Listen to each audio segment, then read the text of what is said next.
Do you remember when passive income via NFT staking was the hottest thing on the blockchain? Well, today I want to share how I earned 21 cents by staking NFTs for about 2 years. Hello,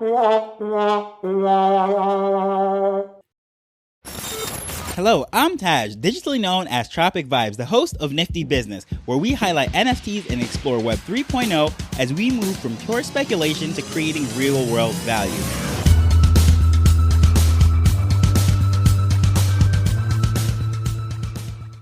So unlike yesterday's episode, that was not some sort of audio error where I uploaded only 30 seconds of it and it was all cut off. Nope, you heard correctly. 21 cents over 2 years. That is no audio error. So as many of you know, when I first came into the NFT space, it was via the Wax blockchain. And over there, I was collecting all sorts of digital collectibles, as they were called, different cards such as the blockchain heroes, garbage pail kids, and you name it. Well, there was a platform that was developing a game called Our Planet. And that was the first NFT staking platform that I ever heard of. And I was really excited about it. If you look at some of the earlier episodes, I spoke about it. However, it's been quite a while. Now, as soon as I found out about that, the whole concept of it is, okay, I stake my NFTs on this platform. I then get a token called Ether, which is on their platform, not to be confused with Ethereum's native token. Either A, I can convert that out to Wax, or B, I can reinvest that by buying their game pieces and then try to get their NFTs, which I could restake, and different ways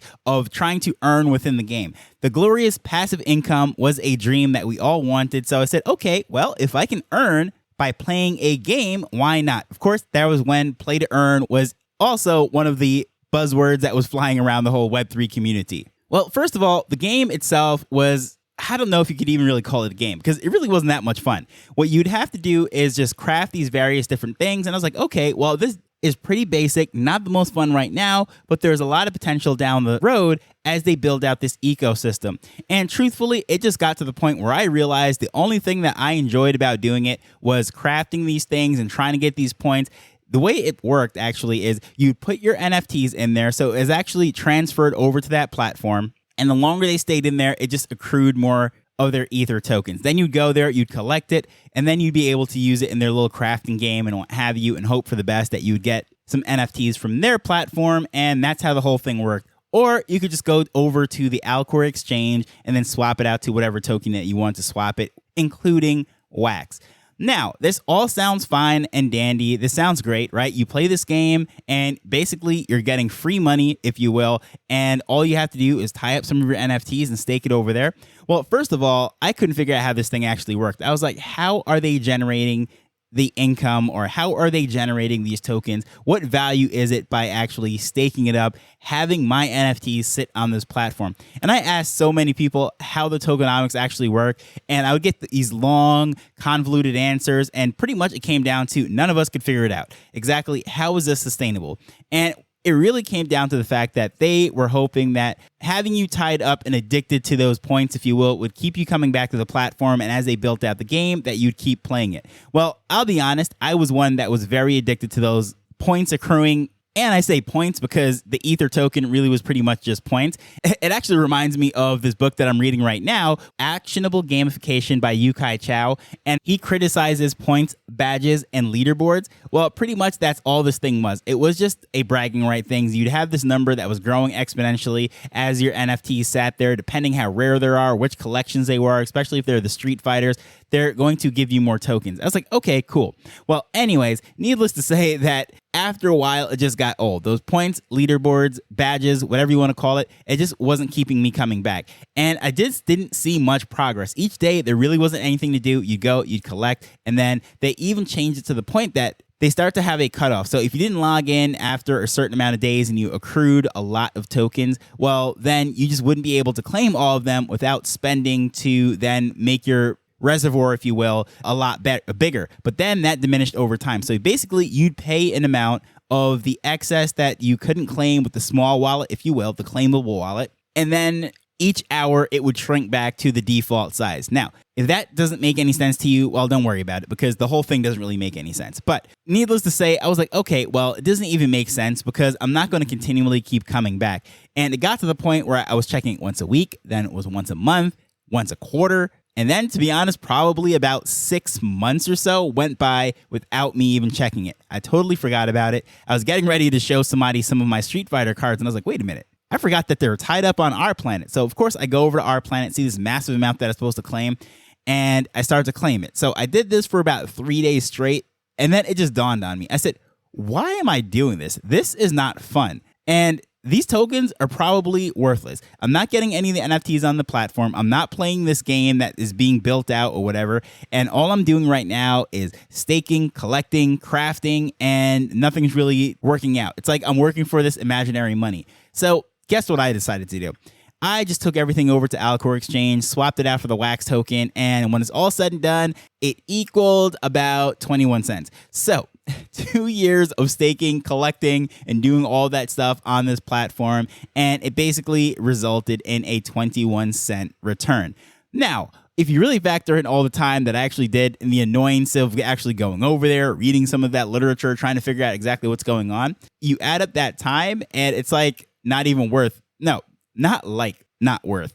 It's absolutely not worth the 21 cents that I put into it. But I guess you could say, hey, I got an episode out of it. I was able to learn and figure out that NFT staking rarely makes any sense. Now, there are a couple exceptions to this rule. However, for the most part, the idea of passive income by tying it up on a platform and then being printed some sort of token, that is no different than what FTX was doing. And a lot of these meme coins, it's like they're printing it out of nowhere, and there's really no value or utility that is associated with it off of that platform. And is it really passive income? Well, no. You're getting something in return, but it's not really worth anything. It's no different than just playing a game on your iPhone or whatever it might be, and you're just racking up points in a leaderboard. I mean, that doesn't convert to anything in the real world, and that's pretty much what this is. Yeah, sure, I said I earned 21 cents. Yeah, that was 21 cents, okay? But for the most part, I count that as a zero. Now, the whole idea of staking does make sense when it comes to staking onto a blockchain, but that actually gets a lot more complicated and what have you. And they actually have very little in common, because as far as what's happening with this game, you're staking these NFTs on the platform. What purpose does it serve? And all I was asking all of those very smart people, I spoke to so many people that were in development and what have you, and they were trying to explain. And that was one of the things that just really should have been a red flag. If that happened to me at this point, I would have been like, yeah, definitely, this is something I should not even get involved in. But like I said, it's not like I really lost anything other than my time, which I understand. It is valuable. However, I just look at it as a learning experience, and I can share this with other people. And if anyone's out there trying to build a game and the holders or people of the community are saying, hey, come out with staking, I can say 99.99% of the cases that I've seen, anyone that's building any kind of NFT staking platform, it really does not work. It serves a purpose in the sense that during the bull market, staking kept things off of the market. So in theory, the floor price would go up, but that's really a benefit to the project. Now, as far as the holders, well, I guess when they decide to sell it, whenever that is, then yeah, they would have a higher floor price, but the actual mechanism of the staking coins that are being generated, whatever, that passive income, that's really not there. The real income is going to be made when either that NFT is sold at a higher price because the floor has been raised artificially, or in the case that these tokens were actually able to create one of those NFTs that were valuable for me that I could then sell on the open market, well, then yeah, that's going to create some income. That's going to be everything but passive, though, because that's going to actually require some work. Not much, of course. Yeah, it's not like I'm carrying bags of rice down to the market. I'm listing it on the market. That is an active thing. So yeah, I understand the whole concept of it. What they're saying is, but passive income, you're earning something while something's sitting there. This is not the stock market. This is not a dividend that's being forked out by Ford or, you know, some legacy company, right? This is basically monopoly money or tokens at Chuck E. Cheese that is going to be printed. And yeah, sure, those things have value when you're playing the game, but when you're not, it really doesn't have any value. Now, as far as this game, as I said, the other thing that I really learned is if a game seems like a chore, it is not a game. It is something I've said earlier as far as Web3 gaming and what have you. That is the issue that we're having. Wasn't that game people were making games and incorporating Web3? It was Web3 people were trying to create games using tokenomics, and that didn't work out so well. Now, what's down the pipeline with game people that are actually making games using blockchain technology, that's going to be very interesting down the line. It's something I'm more excited about. But what we saw over the last 2 years or so, I'll give them props. They were testing out new technology, they were working kinks out, and really, for the most part, very few of them worked.